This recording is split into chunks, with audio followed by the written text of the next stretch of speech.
এই সেশনে দুটি করে গাছ লাগানো। যারা সভাপতি হুমায়ুন আহমদ তালুকদার, উপস্থিত আমার সহযোদ্ধা, বাংলাদেশ জাতীয়তাবাদী দলের আদর্শের অন্যতম নেতা, আন্দোলন সংগ্রামের নেতা জনাব অ্যাডভোকেট আব্দুল সালাম, আরেকজন বন্ধু যিনি ছাত্র জীবন থেকে লড়াই করে বাংলাদেশের গণতন্ত্রকে টিকিয়ে রাখার সংগ্রামে জীবন মরণ সংগ্রাম করে এই অবৈধ সরকারের ধোষণার পরে শত শত মামলার আসামি হয়ে দীর্ঘদিন কারাবরণ করেছেন বীর সেনাপতি আলী সেতু। আরেকজন অগ্নিকন্যা এখানে আছেন, যার বাবা রাজনৈতিক জীবনে বাংলাদেশের গণতান্ত্রিক আন্দোলনে একজন অসীম সাহসী পুরুষ, অসীম সাহসী নেতা, বাংলাদেশ জাতীয়তাবাদী দলের স্থায়ী কমিটির সম্মানিত সদস্য বাবুর চন্দ্র রায়ের কন্যা অর্পণা রায় সহ উপস্থিত আমার কয়েকজন বন্ধু যারা আমেরিকা বিএনপির অন্যতম নেতা যারা মঈন আহমদ হাসান, সৌদি আরব বিএনপির অন্যতম নেতা মাহমুদ আলী, এখানে আছেন আমাদের বন্ধু মনির যিনি কারাগারে ছিলেন, এবং বাংলাদেশ জাতীয়তাবাদী মহিলা দলের সম্মানিত পান্না ইয়াসমিন পান্না সহ নেতৃবৃন্দ, রবীন্দ্র ভাইরা সালাম আলাইকুম। বক্তব্য দীর্ঘায়িত করবো না। আজকে কেন এই সাইনবোর্ড, কেন এই মানব বন্দরের এই ব্যানার? প্রিয় বন্ধুরা, যে দেশে যুদ্ধ করে দেশ স্বাধীন করেছিলাম, সেই দেশে যুদ্ধ করে পাকিস্তানের 22 পরিবারের বিরুদ্ধে লড়াই করেছিলাম, লুঙ্গি পরে খালি পায়ে হাফ প্যান্ট পরে যারা যুদ্ধ করে বাংলাদেশ স্বাধীন করেছিলাম, সেই স্বাধীন দেশের এই করুণ অবস্থা আজকে। সেই স্বাধীন দেশে গণতন্ত্র কোথায়? সেই স্বাধীন দেশের রাষ্ট্রীয় ক্ষমতা কার বিরুদ্ধে ব্যবহার করা হচ্ছে? সেই স্বাধীন দেশে আজকে 22 পরিবারের পরে কয়েক লক্ষ পরিবার কেন তৈরি করা হয়েছে? তার পূর্ণ সমর্থন দিচ্ছে ভারত। যে ভারতকে আমি বন্ধু বলি, যে ভারতকে আমি অসীম সাহসিকতার জন্য, মুক্তিযুদ্ধের সমর্থনের জন্য বন্ধু হিসেবে ভাবি, সেই ভারত আজ পাকিস্তান থেকে আমাদের মুক্তি করতে সহযোগিতা করলে বাংলাদেশে এমন একটি সরকার, যে সরকার পাথরের মতো বাংলাদেশের মানুষের বুকের উপর দাঁড়িয়ে আজকে যে কলঙ্ক অধ্যায় সৃষ্টি করছে, সেই সরকারের সহায়ক সরকার বলে আজকে আপনারা দাবিদার এই ভারতীয় সরকার। তাই এই ভারতীয় সরকার যদি সত্যিকার দেশে গণতন্ত্রকে প্রতিষ্ঠা করেন, ভালোবাসেন, ওয়াই নট, কেন বাংলাদেশে এই অগণতান্ত্রিক সরকারের বিরুদ্ধে আপনারা সহায়তা করে যাচ্ছেন? কেন বিদেশ সচিব এসে দেশে একজন দলের প্রধানকে হাসপাতালে গিয়ে নির্বাচন অংশগ্রহণ করার জন্য জবরদস্তি করা হয়? কেন সেই ভারত বাংলাদেশে গণতান্ত্রিক নির্বাচনের বিরুদ্ধে কথা বলে? সেই কারণে আজকে এই ব্যানারে বলা আছে, আমরা ভারতীয় পণ্য বর্জন করব।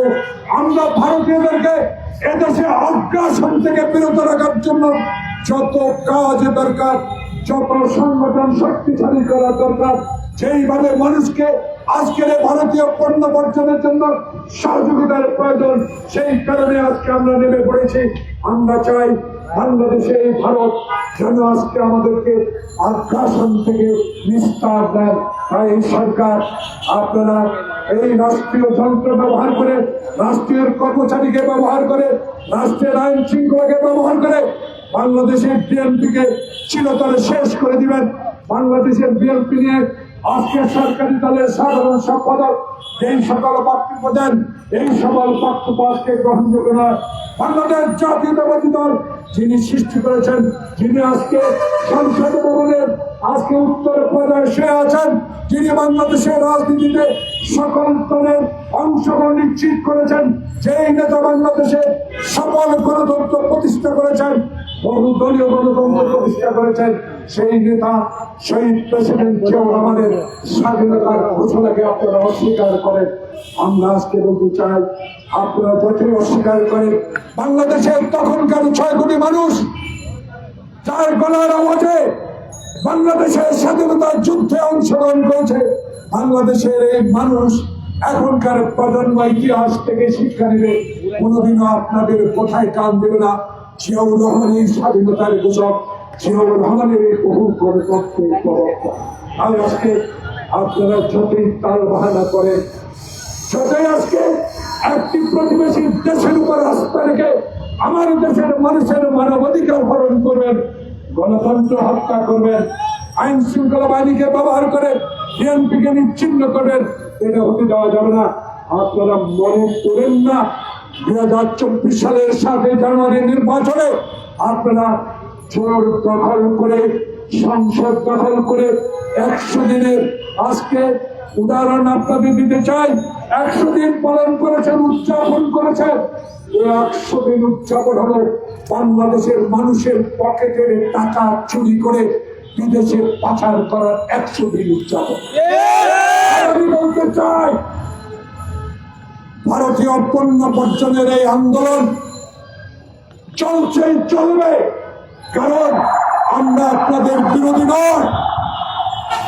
আমরা আপনাদের সরকার, বাংলাদেশে মাথা গরিব মানুষও ভারতে আছেন, গণতন্ত্রকামী মানুষও ভারতে আছেন। আজকে তাদের জন্য আমরা তাদেরকে সমর্থন করি। সেই দেশে গণতন্ত্রকে গলা টিপে হত্যা করার সহযোগী আপনারা, তাই আপনাদেরকে আমরা মানি না। আপনাদের পণ্য, আপনাদের অগ্রাসনের বিরোধিতা আমরা করতেই থাকবো যতদিন না পর্যন্ত বাংলাদেশ এই ভারতীয় অগ্রাসন থেকে মুক্ত না হবে। আজকে তাই সরকারকে বলতেছে, দয়া করেন, অনুগ্রহ করেন, আর এইসব কথা বলে বিএনপিকে নিচ্ছিন্ন করতে পারবেন। বিএনপি বসে থাকবে না, কোনো সমাজ যুদ্ধে পিছিয়ে আসতে হবে।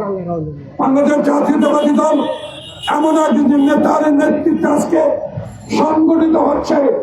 আজকে এই জাতির বিবেক প্রেস ক্লাবের সামনে কথা দিয়ে দিতে পারি, আন্দোলনে আমরা কিছু হই নাই, আন্দোলনের শক্তি অর্জন করেছি। এই শক্তি দিয়ে ইনশাল্লাহ বাংলাদেশে তত্ত্বাবধায়ক সরকার কায়েম হবে। বাংলাদেশে তারেক রহমান ইনশাল্লাহ ক্ষমতা আসবে, তার পিতার মতো গণতন্ত্র বাংলাদেশের প্রতিষ্ঠা লাভ করবে। এই অঙ্গীকার আমরা করতে চাই।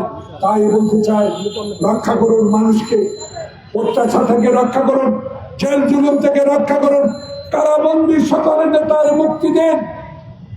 যদি মুক্তি না দেন, ইনশাল্লাহ সময় আসবে, ইতিহাস কথা বলে, যারা 1 মিনিটে গণতন্ত্রকে গলা টিপে হত্যা করেছেন, যারা ভোটের বাক্স হেলিকপ্টারে সিট মেরে আজকে জয়লাভ করে দিয়েছেন, তারা 2024 সালে ভাইয়ে ভাইয়ে নির্বাচনে আবার সংসদ তৈরি করে, বিরোধী দল তৈরি করে টিকে থাকবেন।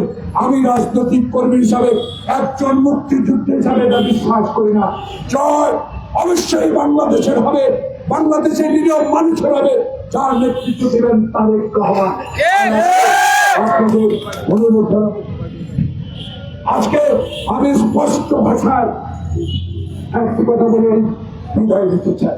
আমাদের দেশে কোথায় যুদ্ধ করেছেন, কোন সেক্টরে যুদ্ধ করেছেন, নামটা বলেন। আর আমাকে প্রশ্ন করেন, আমার দলের মেজর হাফিজকে প্রশ্ন করেন, অ্যাডভোকেট ফজলুর রহমানকে প্রশ্ন করেন, মনির আলম চৌধুরীকে প্রশ্ন করেন, কোথায় যুদ্ধ করেছে।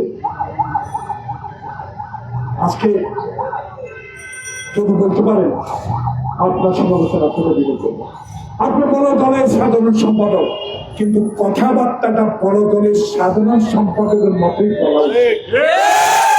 মির্জা ফখরুলের মুখ থেকে এইরকম অবৈধ কোনো কথা বের হবে না। আপনি মির্জা ফখরুলকে জাতির কাছে ক্ষমা চাইতে বলেন।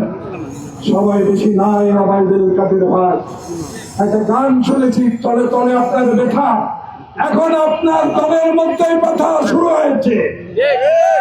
এই ব্যথা নিরসন করবে বাংলাদেশ জাতীয়তাবাদী দল।